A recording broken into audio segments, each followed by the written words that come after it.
funciona lo que es la parte sustantiva, que la constituye el derecho, y la parte procesal, que lo constituye la acción, el derecho de acción.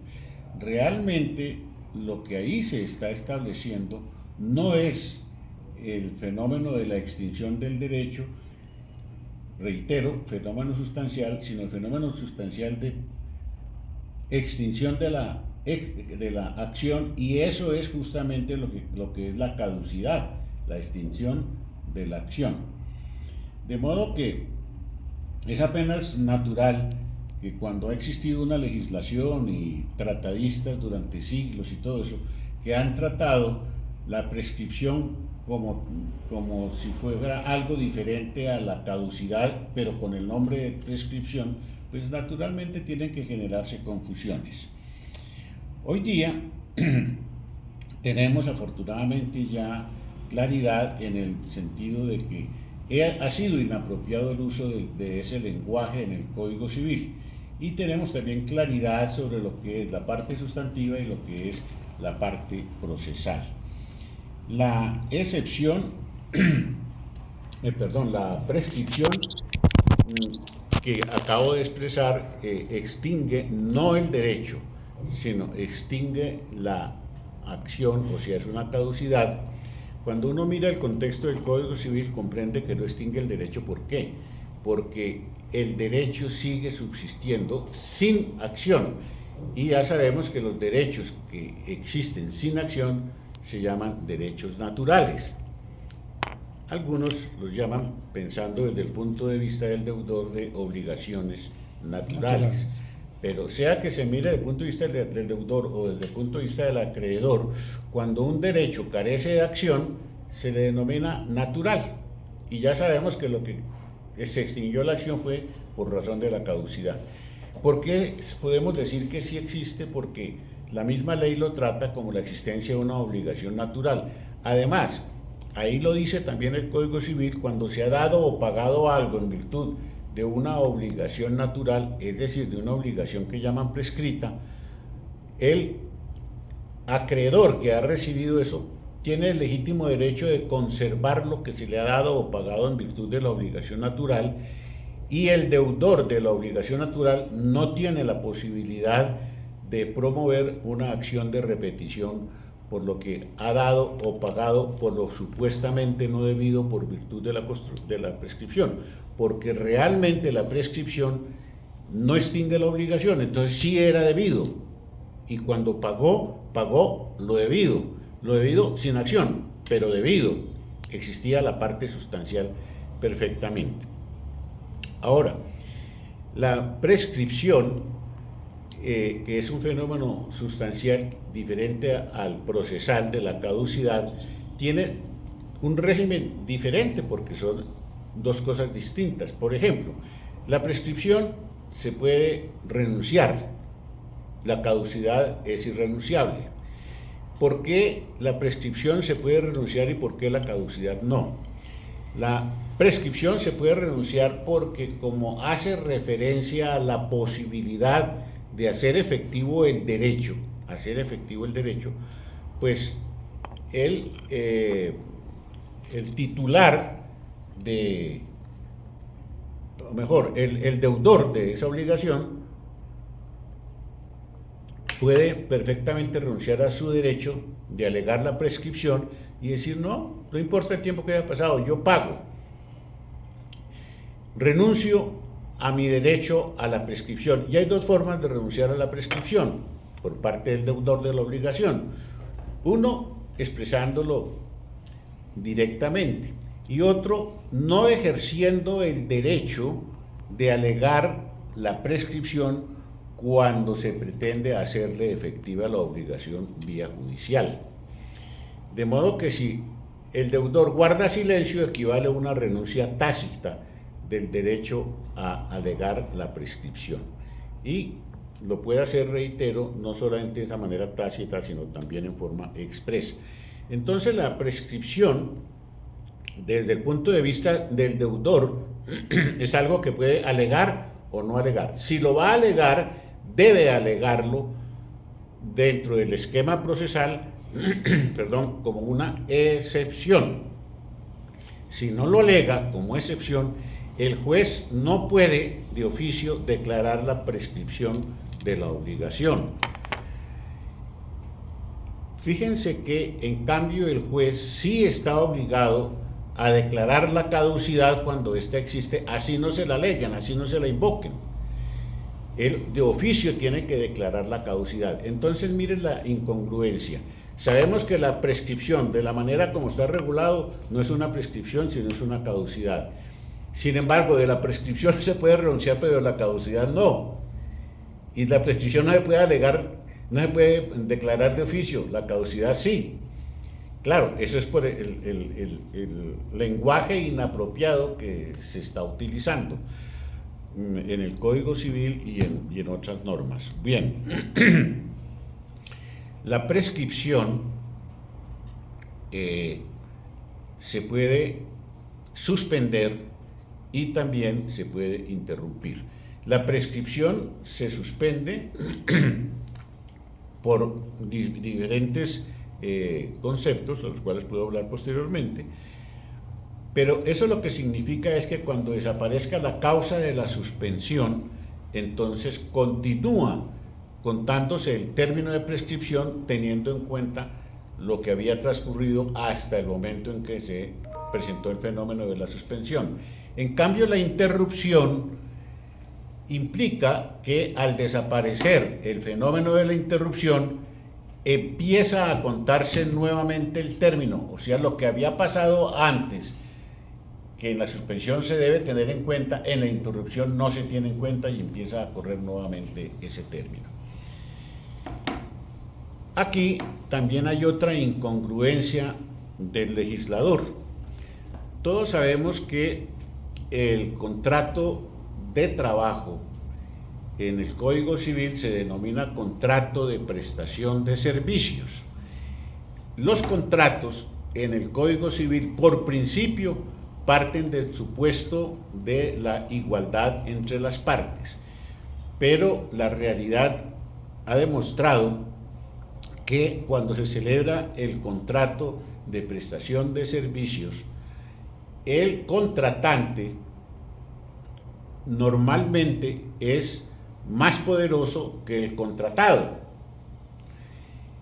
En el contrato de prestación de servicios, identificada esa realidad, se dijo, no se puede mantener ese principio de igualdad porque la realidad no existe. Eso y otras reflexiones adicionales determinaron que se sacara aparte de la legislación civil el contrato de prestación de servicios y tomara la denominación de contrato laboral.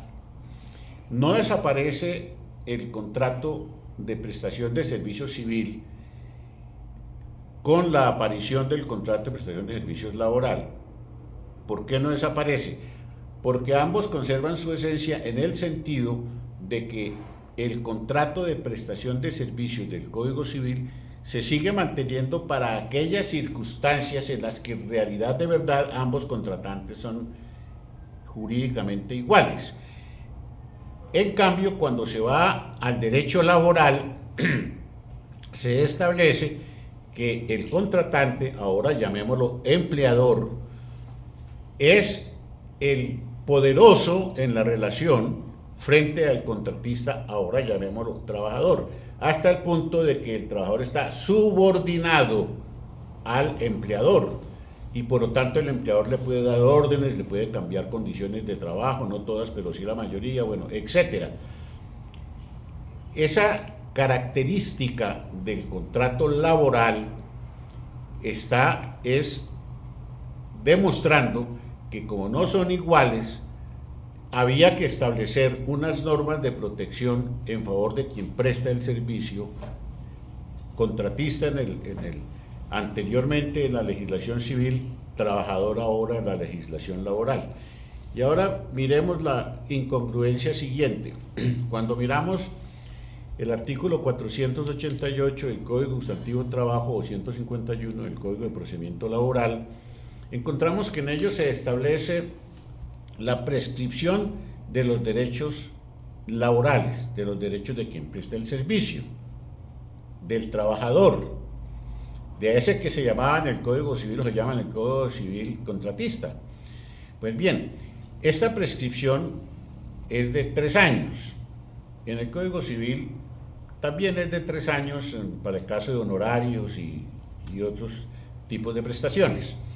De modo que desde ese punto de vista tienen el mismo plazo de prescripción de los 3 años. Pero en el Código Civil, no proteccionista para una de las partes, porque las trata igual, esa prescripción que extingue los derechos puede suspenderse e interrumpirse un número indefinido de veces. En cambio, en la legislación laboral, en donde supuestamente el trabajador está más protegido, no puede interrumpirlo sino una sola vez. Interrumpido una sola vez el fenómeno de la prescripción, se reanuda, ya no es posible interrumpirlo y ya él no puede hacer absolutamente nada para defender su derecho de la prescripción. Entonces, cuando debiera ser exactamente lo contrario, es decir, si la prescripción se puede interrumpir solo una vez, eso debiera ser en el Código Civil. No debiera ser, pero sería más lógico que estuviera en el Código Civil, pero no en el Código Laboral, porque hay que proteger precisamente al titular del derecho al reclamar las prestaciones que se derivan de la prestación de su servicio laboral. Pero hay esa incongruencia. Ahora, he venido hablando de la prescripción en la forma como se extingue una obligación, entre comillas, se extingue la obligación porque ya hemos dicho que la obligación no se extingue, que lo que se extingue es la acción. Por lo tanto, esa prescripción no debiéramos llamarla así, sino caducidad. La caducidad es la extinción del derecho de acción por el transcurso del tiempo. Y eso es exactamente la prescripción, que desaparece el derecho de acción. Pues bien, la prescripción se puede y se debe y se tiene que alegar cuando es demandado el deudor. En cambio, la caducidad se puede, pero no se tiene que alegar porque el juez la tiene que declarar de oficio si se presenta. Miren las incongruencias, siendo que sustancialmente la prescripción lo que está determinando es la existencia o no del derecho de acción, y la caducidad está determinando lo mismo, el derecho de acción. Pero son las incongruencias que existen en la legislación. La prescripción, sobre la base de que extingue un derecho, que reitero, no extingue el derecho, sino la acción para reclamar ese derecho judicialmente, puede ser, ya lo dije, renunciada por el deudor. Por lo tanto, no importa el paso del tiempo, si él renuncia a la prescripción, pues la obligación subsiste para reclamarla judicialmente. Si él renuncia a la prescripción, dentro del ámbito del derecho civil puede renunciar las veces que quiera. Pues bien, es posible que el acreedor, cuando vaya a hacer efectiva su obligación, se encuentre con que el deudor le dice: no, yo renuncio a la prescripción, no hay problema, sigamos con esto adelante, o simplemente tácitamente no propone la excepción expresamente no propone la excepción de prescripción, lo cual equivale a una renuncia tácita. Pero fíjese que el deudor a veces tiene fiador. El fiador no es el deudor principal, es una especie de deudor, llamémoslo subsidiario, secundario. No subsidiario exactamente, porque la obligación se puede hacer efectiva frente al deudor o frente al fiador. Solidario. Cuando es el fiador solidario, bien. Pero si demandan al fiador de una obligación y el deudor principal ha renunciado a la prescripción, el fiador no se afecta por la renuncia del deudor principal, lo cual quiere decir que el fiador puede invocar la prescripción como excepción y le es inoponible la renuncia que hubiera hecho el deudor principal. Ofrezco un tinto colombiano que es el mejor café que hay en el mundo. Sigamos. Hay prescripción de la que hemos venido hablando, que es la prescripción extintiva, y un derecho entre comillas, que reitero, extintiva es la extinción de la acción, no del derecho. Pero hay otra que es la prescripción adquisitiva. En la prescripción adquisitiva es un fenómeno que permite que una persona que ha poseído durante determinado tiempo un bien, mueble o inmueble, pueda alegar en su favor el transcurso del tiempo como un fenómeno de prescripción adquisitiva y pedirle al juez que lo declare propietario de ese bien mueble o inmueble. Eso implica, en este caso sí, la extinción del derecho, no de la acción, la extinción del derecho del verdadero propietario, del titular, del dueño de la cosa mueble o inmueble, porque ahí ya lo que se está alegando no es la existencia del derecho de acción, sino la existencia de la titularidad del derecho de dominio sobre el bien mueble o inmueble. Fíjense que aquí sí ya se puede hablar de prescripción como extinción del derecho del anterior propietario y la adquisición del derecho por prescripción del poseedor que pide que se le reconozca como nuevo propietario. La ley 791 del 2002 estableció una especie de nuevo régimen de la prescripción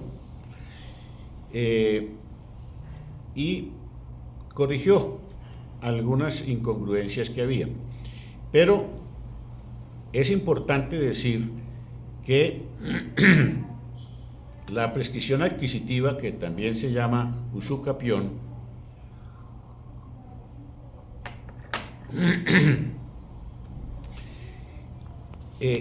respecto de bienes muebles, la legislación anterior permitía la usucapión o prescripción adquisitiva a los 5 años frente a bienes muebles.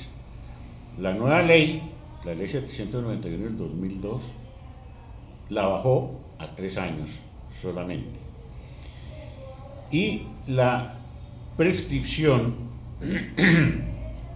sobre bienes inmuebles la tenía establecida la legislación anterior en 10 años, la nueva legislación la estableció en 5 años. Y eso en cuanto a la prescripción, llamémosla ordinaria. Y la prescripción extraordinaria, que era de 20 años respecto de los bienes inmuebles, la redujo a 10 años. Entonces estamos hablando de prescripción ordinaria y prescripción extraordinaria. ¿Cuál es la diferencia entre una y otra? En que en la prescripción ordinaria el poseedor tiene, digamos, una situación jurídica legítima inicial que le permite tener una posición quieta, pacífica, regular, etcétera. En cambio, la posesión puede ser irregular, no pacífica, en fin, que no tiene fundamento.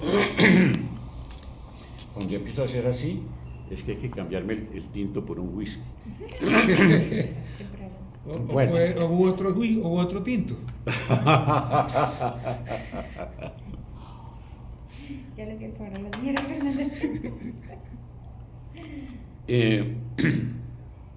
Entonces,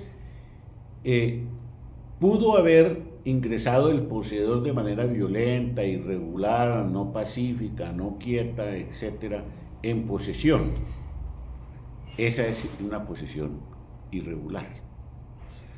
Y por eso es que el término de prescripción adquisitiva para él se le aumenta, por eso se le duplica.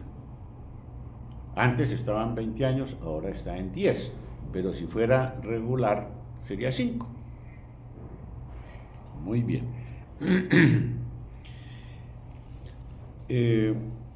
Respecto de la suspensión de la prescripción adquisitiva, existe una, llamémosla prescripción, una suspensión ordinaria, que es a favor de los incapaces, a favor del heredero beneficiario de la herencia, porque cuando un heredero tiene la posesión de un bien del causante, apenas fallece el causante, ahí se le suspende la posesión al heredero, porque él entra en ese momento a ser titular del derecho del causante. Entonces, esa confusión implica que se suspende el término de prescripción adquisitiva en favor de ese poseedor ahora heredero. También hay titular del derecho de acción vía sucesión, más bien. Sí, titular del derecho de acción, como lo heredan sus derechos Sí. y obligaciones. Bien. También se suspende la prescripción adquisitiva por parte de quienes están administrando los bienes ajenos y los titulares de esos patrimonios. Es decir, una persona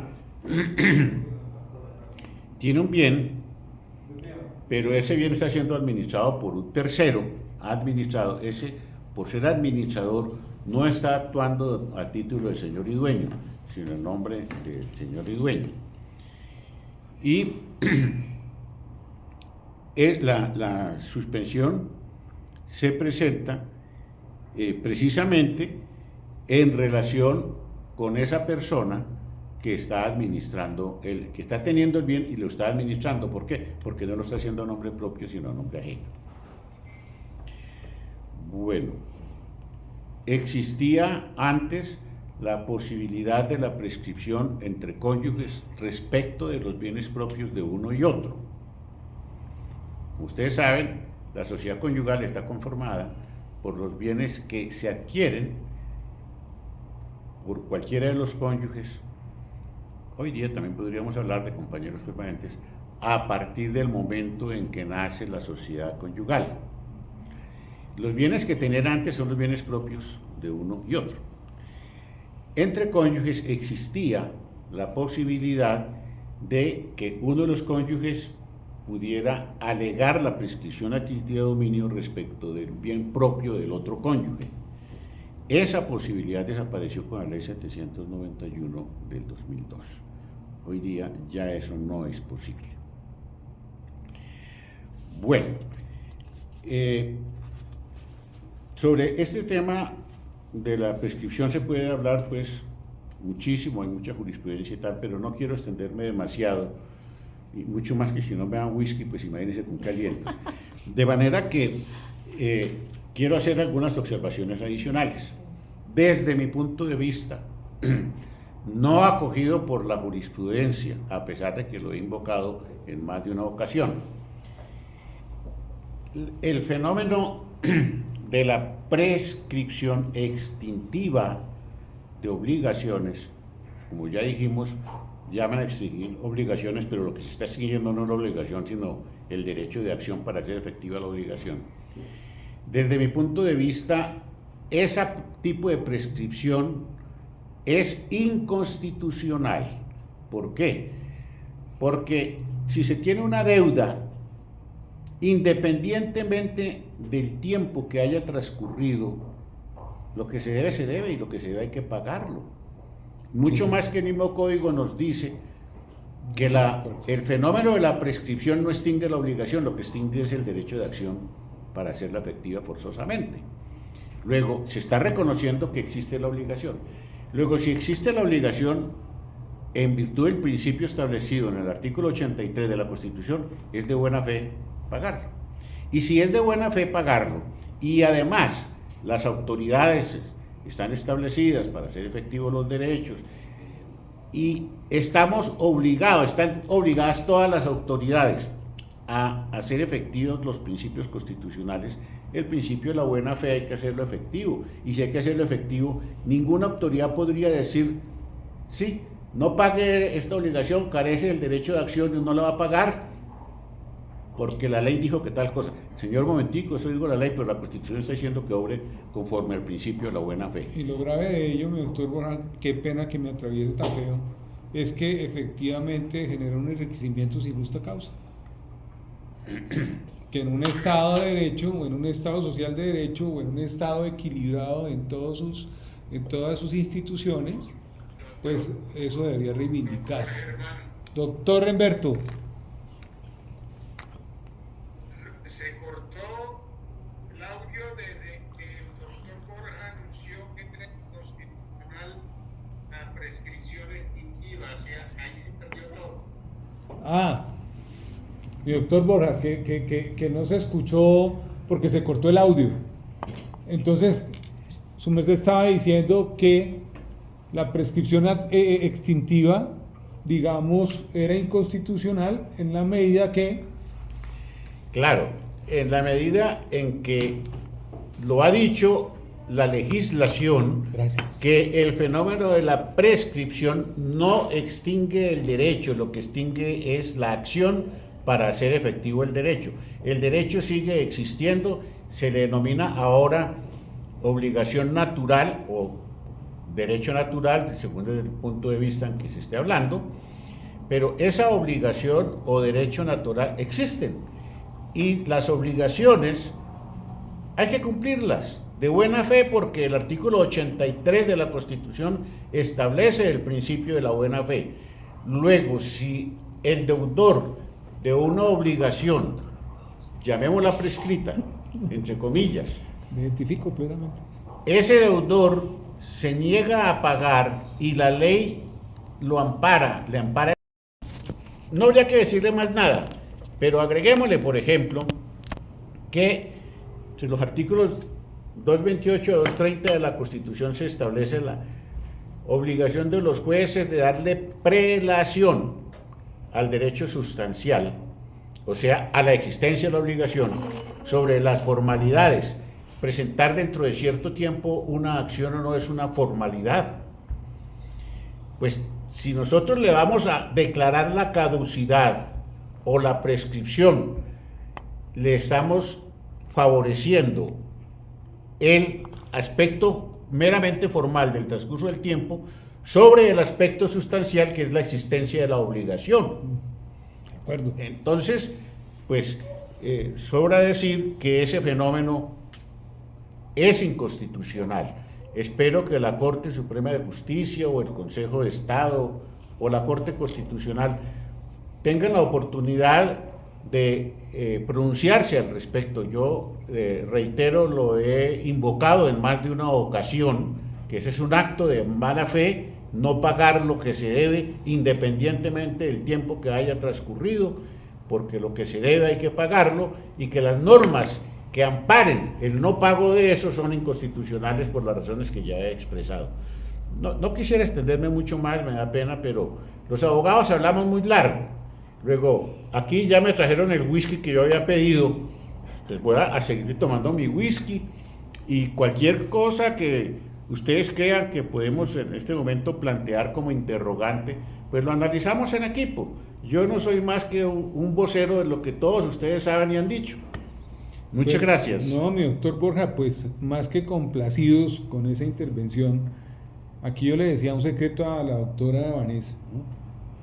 Me encanta escuchar cuando recurrimos a la génesis del derecho, ¿no?